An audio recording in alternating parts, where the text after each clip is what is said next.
My name is Shakil Khan. I'm an investor and chief advisor to CEO of Spotify, Mr. Daniel Ek. I'm also an investor in about 12 other technology companies based in UK, Silicon Valley, and China. My life started off as an entrepreneur. That's all I've ever done from the age of about 10. I've never really had a corporate job, and it was not by choice, it was as victim of circumstance. I had no education, I left school.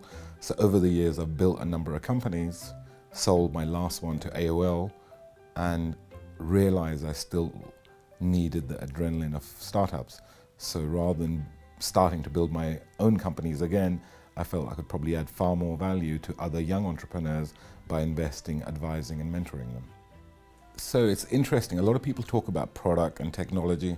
I think they're all very relevant, but most product and technologies aren't that much different from each other. Ultimately, for me, it's backing that individual. And they have similar traits. Everyone has a certain fire in their stomach. There's a certain amount of insecurity. There's a certain amount of arrogance, but combined with confidence rather than just arrogance and negativity alone. And I try and look for those hidden signs because I've been through that, and I can see that they're the ones because it's in their interest and they've been dreaming about building or proving to the world that they're not a failure. So I tend to go for these people. Other investors have got different strategies. Success is never overnight success. The media, it's their job to dramatize things, and they need to get readers to read headline grabbing articles.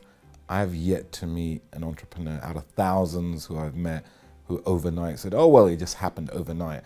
It's been thousands and thousands of hours of practicing, finessing, thinking, practicing again, reading, just learning. So, overnight success is never overnight. So that's one thing.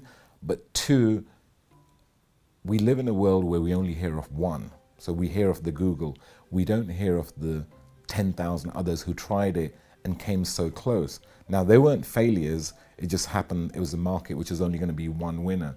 And a lot of people seem to think it's a 1-0 game. It isn't the case. There are amazing companies which nobody's ever heard of, but they're still successful. So if you believe in something, you just have to carry on until you can not take it any further.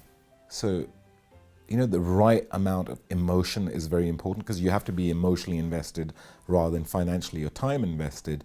But what's really important, what I found, is being able to, along the journey, change your opinion.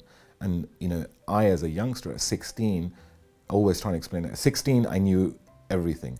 At 18, I definitely knew everything. At 21, I knew enough that I could teach other people. At 25, I realized maybe I didn't know much. And at 30, I realized I knew very little.